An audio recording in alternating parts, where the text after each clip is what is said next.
నా పేరు సహీద్ సత్యనారాయణ సార్. కొమరాడ మండలం పాలెం గ్రామం.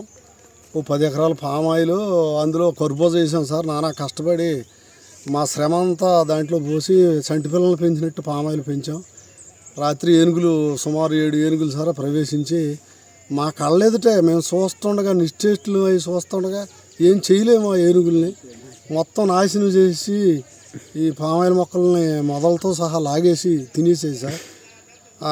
మొత్తం 10 ఎకరాలు నాశనం చేసి అందులో ఉన్న కర్బూజా కూడా నాశనం చేసేది సార్. ఇది ఎప్పుడు నుంచి 10-15 ఏళ్ళ నుంచి ఏనుగులు బెడద ఈ ప్రాంతం రైతులు కొమరాడ పార్వతీపురం రూరల్లోకి ఈ బెడద ఉంది. వీటికి అప్పుడు విజయరామరాజు గారి నుంచి పాముల పుష్ప శ్రీవాణి గారి ఎమ్మెల్యే గారి నుంచి ఇప్పుడు ఈ కూటమి ప్రభుత్వం కాడి నుంచి వీటికి శాశ్వత పరిష్కారం కనుక్కోలేకపోతున్నారు. రైతులు సర్వనాశనం అయిపోతున్నారు. మేము సంటి పిల్లలు పోషించినట్టు పోషించామండి.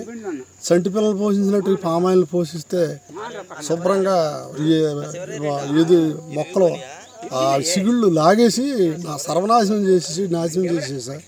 చాలా బాధగా ఉంది. For more videos like this, subscribe Big TV channel.